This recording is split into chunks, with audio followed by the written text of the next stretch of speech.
Today is the moment we have all been waiting for, the day when patriots across England stand together to protest the scandal-ridden government of Keir Starmer. In this video, we will witness the entire event from start to finish. From the moment thousands of patriots gather and begin their march to Downing Street to make history together. We will also provide updates on the latest political news. But first, please like this video and subscribe to the channel so you don't miss any hot political news from across the country.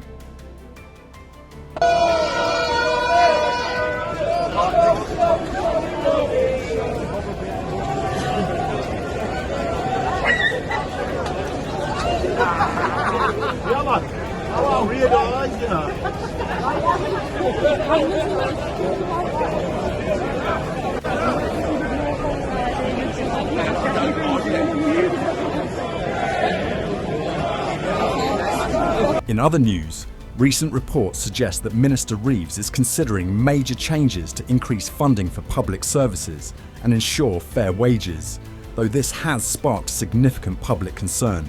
Specifically, Reeves may raise employer contributions to Social Security by an additional 2%.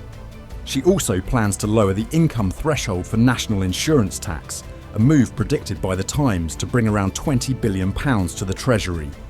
This is expected to be one of the most significant tax adjustments, set to be announced next week.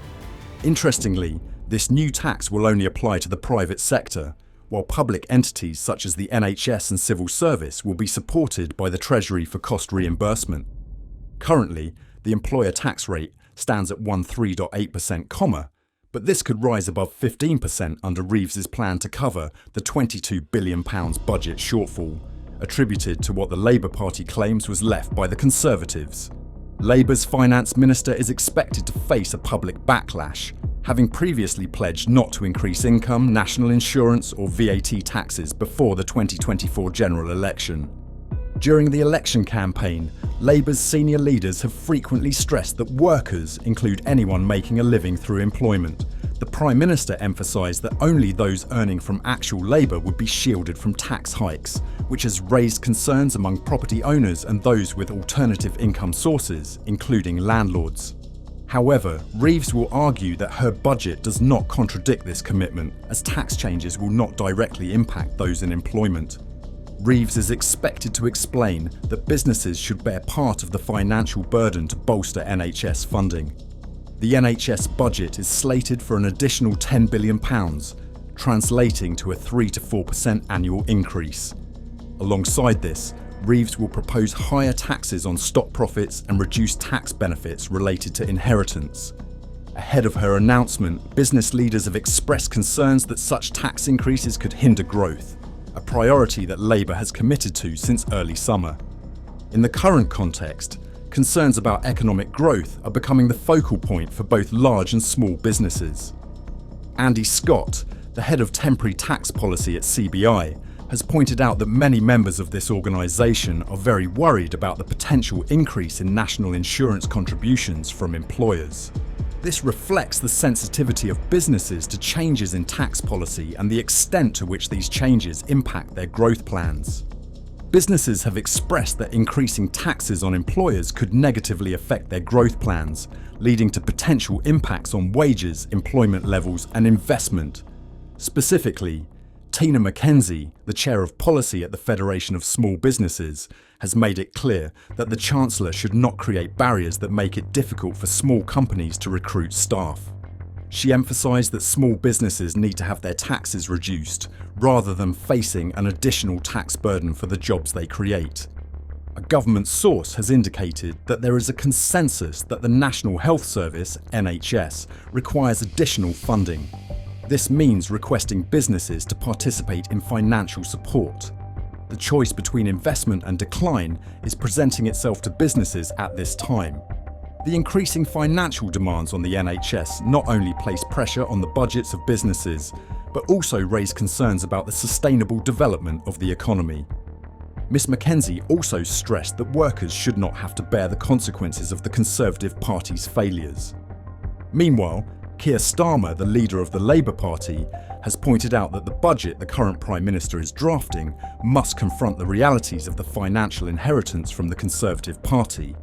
The Prime Minister has expressed concern about a financial deficit of up to £22 billion and has committed to providing the public with a clear insight into the economic direction for the future.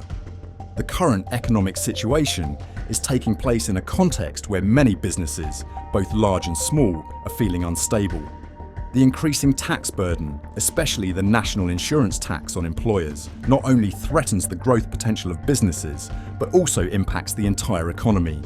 Studies have shown that high taxes can lead to reduced investment from businesses, creating a vicious cycle. Less investment results in fewer jobs and decreased incomes for the people, which in turn negatively affects economic growth. It is worth noting that economic growth cannot be separated from the health of the business sector. Small businesses, which often account for a significant portion of the economy, play a crucial role in job creation and driving innovation. Tax increases may lead to businesses cutting costs, including reducing personnel or lowering wages. This situation not only affects the livelihoods of workers, but also undermines purchasing power and consumption within the economy.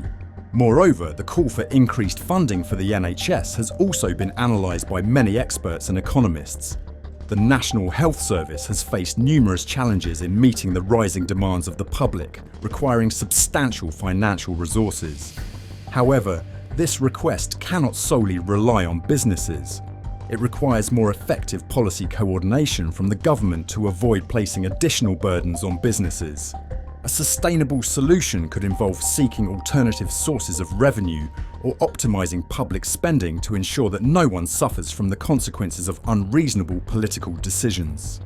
To address these challenges, the government needs to develop a sustainable economic growth strategy that balances support for businesses with ensuring that public services such as the NHS are adequately funded.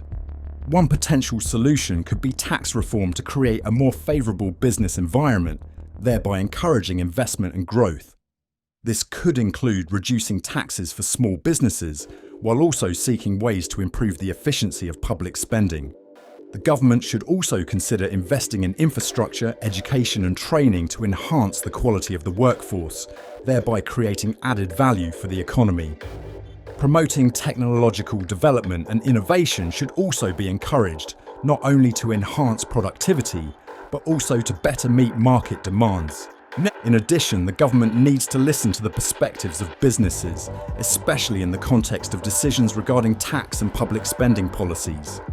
An open dialogue among stakeholders could help identify the best solutions for the economy while fostering consensus in society on economic policies.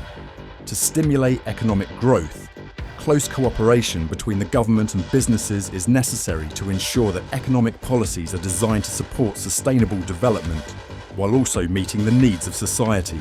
The stability of the economy depends not only on tax management, but also on how the government and businesses work together to build a more sustainable future.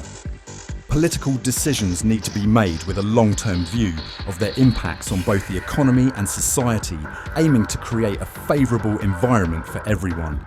What are your thoughts on the points discussed in today's video? Please leave your comments below. Don't forget to like and subscribe to the channel to stay up to date with the latest political news from the UK. Thank you and see you in the next video.